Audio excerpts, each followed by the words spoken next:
morning, children. Children, today I am going to take social for 8th class, lesson 14, Parliament and Central Government.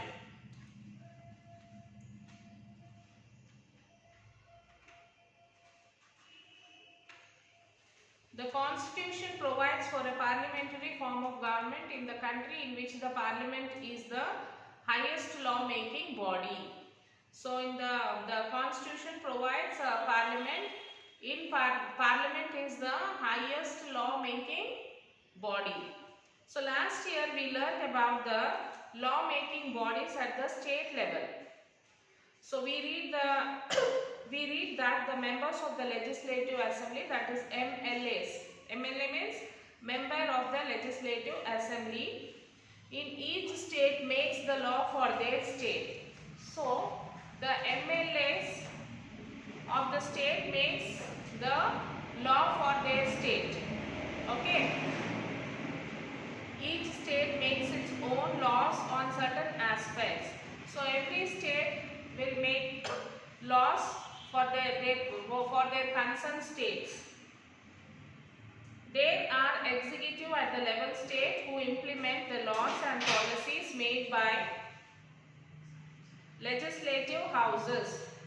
This year we shall study about Parliament at the national level and its working. So, role of the Parliament. Among the many TV channels, you can also watch a channel called Lok Sabha TV. Okay, among the TV channels, you can see the Lok Sabha channel also. It telecasts the discussion taking place in the Parliament House in New Delhi. Did you see this channel anytime, children? Okay, if not, once you check your TV channels, you will find out this Lok Sabha channel in which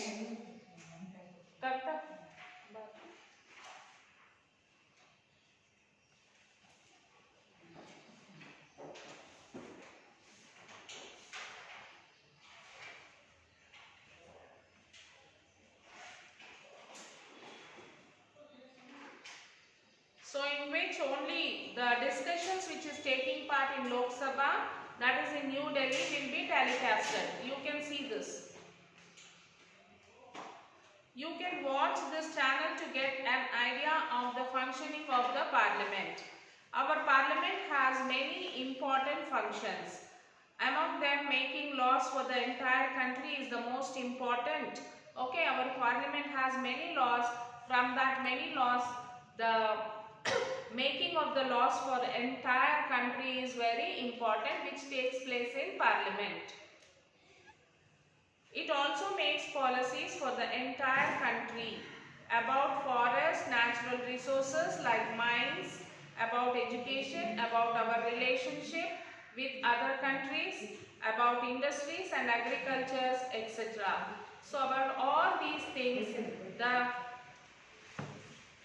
Parliament makes laws. Okay, the governments are expected to implement programs in accordance with those policies. For example, in 1986, the Parliament adopted a national policy on education which guides the program relating to education till date. In the year 2009, the Parliament passed the Right of Children to Free and Compulsory Education Act or law in order to ensure that all children get quality education. So, the government which rules the country implements the laws made by the Parliament for the development and welfare. The government has to take approval of the Parliament for its actions. While discussing are going on in the Parliament, any of the members may ask questions. So, while any discussions are going on, if there are any discussions is there, any of the member of the Parliament have the right to ask the questions.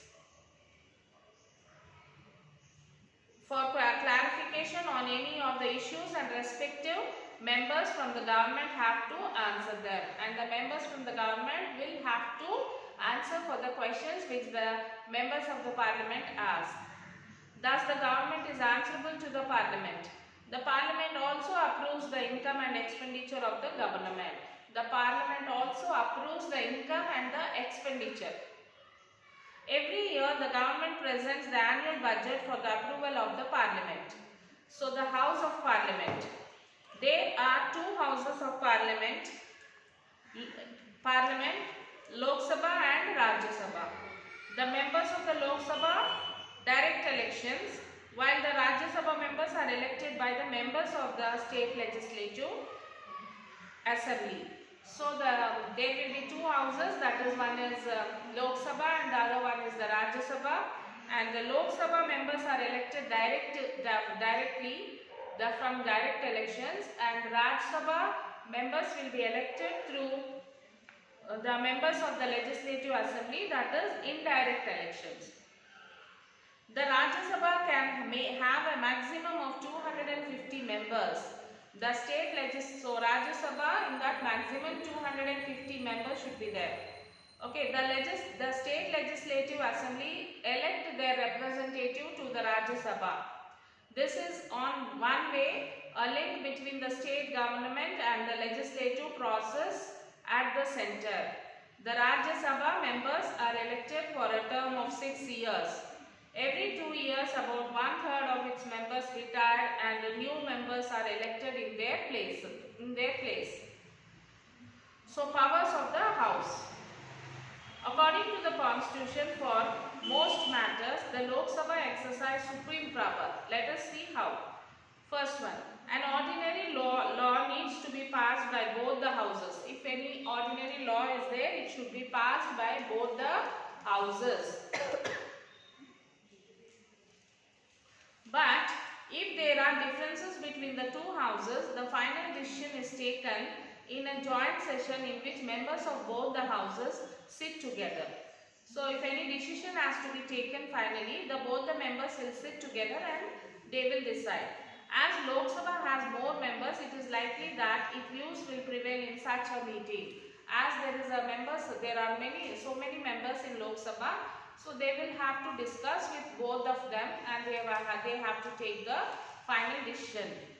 Second one, Lok Sabha exercises more powers in money matters. So Lok Sabha takes part more about money matters. Once the Lok Sabha passes the budget of the government or any other money related law, the Rajya Sabha cannot reject it. So once if the Lok Sabha passes the budget of the government, it is final. The Rajya Sabha cannot reject that law. Most importantly, the Lok Sabha controls the Council of Ministers. Only a person who enjoys the support of the majority of the members in the Lok Sabha is appointed as the Prime Minister. So how the Prime Minister is elected? Only when the person who enjoys the support of the majority of the members in the Lok Sabha, the majority of the members of the Lok Sabha whom they will elect, the majority of that elected person will become the Prime Minister.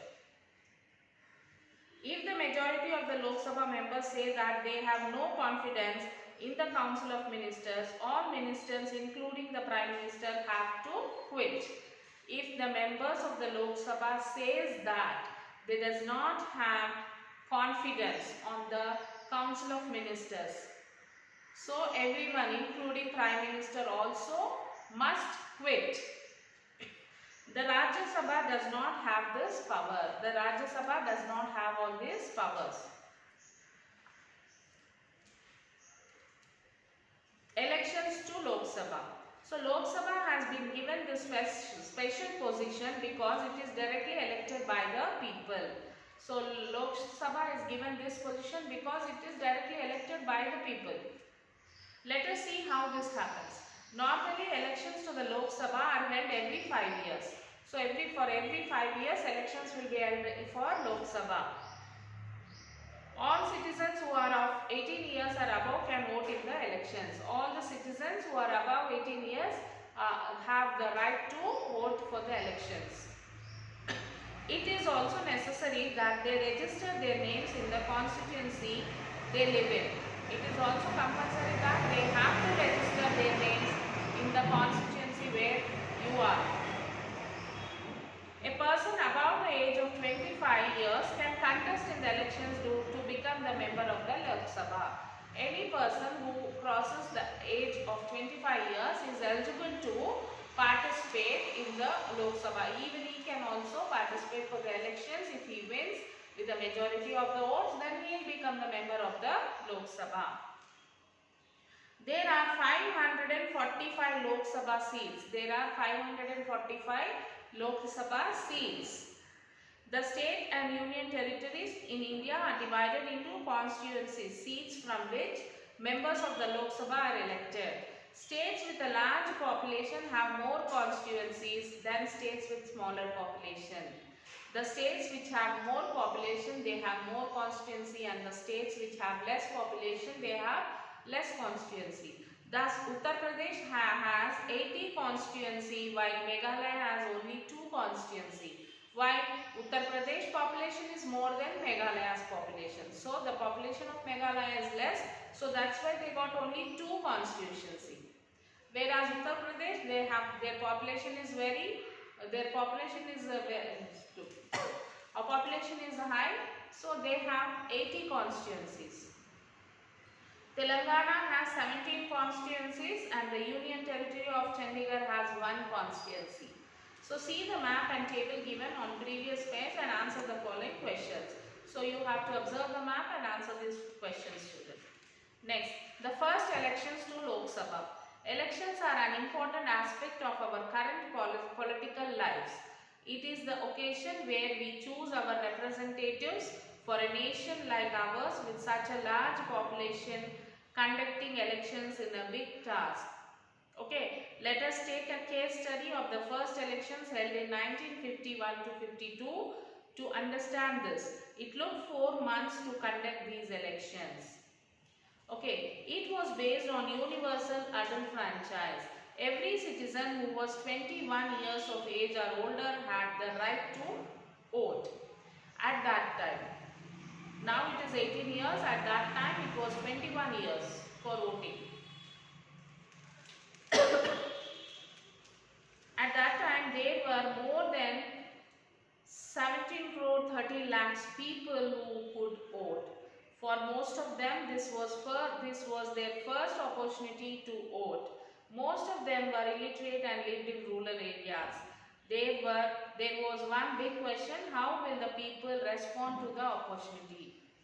An election commission was set up to conduct the elections in a free and fair manner. Making arrangements for the first elections was a large and complex task. First, a house-to-house survey was carried out to register the eligible voters. People who contested elections belonged to political parties or were independents. Election commissions gave a symbol to each of these candidates. These symbols were painted on the ballot boxes also, in which so people who contested elections belong to political parties or were independents. Election commissions will give a symbol to each of these candidates. They will give a symbol to each of the candidates and those symbols were painted on the ballot boxes. Ballot boxes in which the votes have to be cast. The voters had to put their ballot papers into the box of the candidate they wanted to vote for. So there will be a ballot box, there will be a box given and they will give you one paper. On that paper the name of the party and the name of the symbol will be given. All the names of the parties and all the symbols which belong to that party, they'll give that paper and they'll give you one stamp which will be Om. It will be written, a swastik will be written on the swastik mark will be there on that stamp. So if for example I am going for vote, so they'll give me that paper and they'll give me that stamp. So to whichever party I wanted to vote, the symbol will be there and the name of the party will be there. On that I have to put this swastik symbol. I have to put that swastik symbol and fold that paper and put that paper in the ballot box. Okay. And next is the automatic screen. Nowadays the machines are there. Screens were set up so that the voting ballot was secret. So there will be curtains around the polling ballot. There will be curtains so that others should not see to whom I am voting.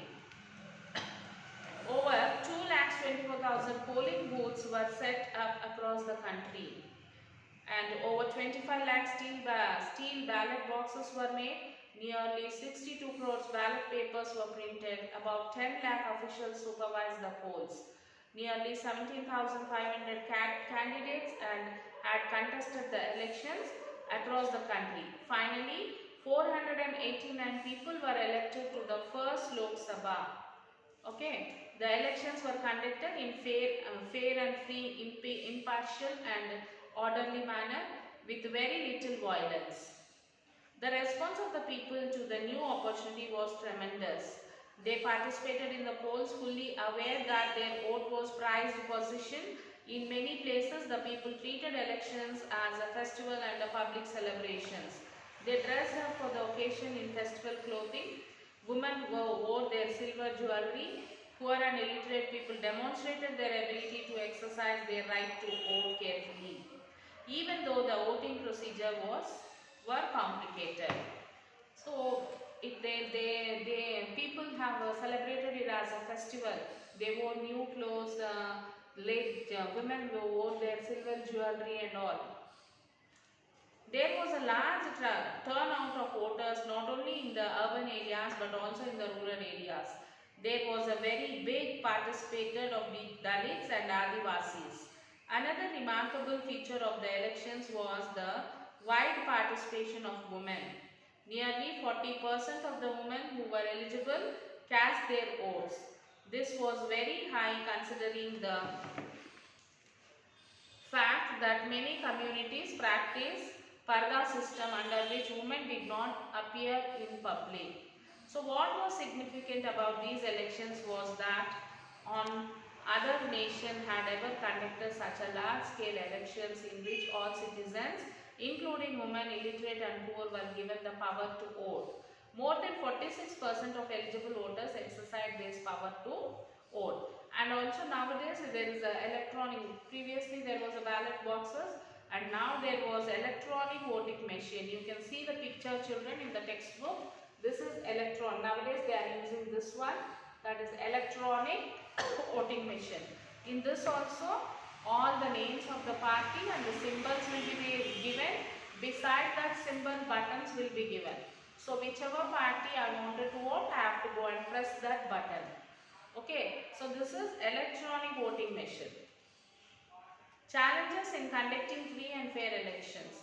In an ideal situation, every voter is expected to know about the different candidates and their policies and decide whose policies they would prefer and who according to them can represent their interests best in the parliament, and then choose whom to vote for. He or she should not be subjected to any pressure to vote for a particular candidate because her husband told her to do, her employer told her to do, her caste leader to our religious teacher ordered, or someone paid money. Everyone should decide independently. So when a person is going to vote, it is he or she, his or her own wish. It is not that her husband should tell her, or her teacher, or her caste leader, or her community leader. No, it is independently they can decide it. It is not even the husband can tell, or not even the mother, father can tell. If at all they want to tell, they can tell, but they can take their own decision. It is an independent decision to whoever they want to cast the vote.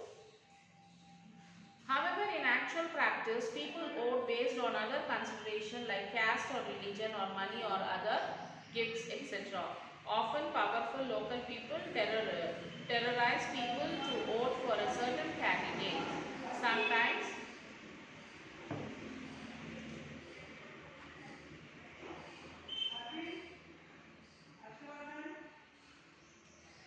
Sometimes the party in the government uses the government machinery to influence voters.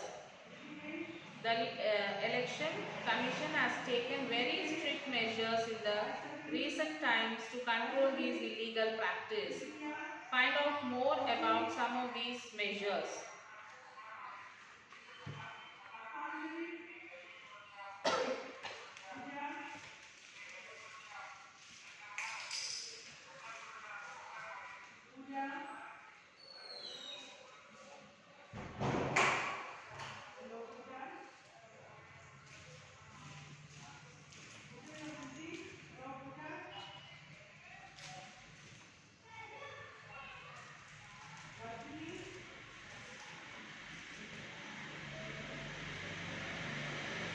So there have been many Lok Sabha elections since the first one.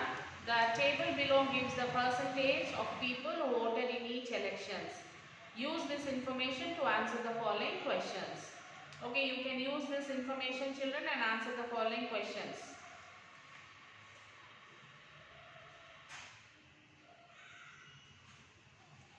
And now it's a time for you all to read this lesson, children. Read the lesson till where I have explained, and then answer the question first and second question answer in your classwork book.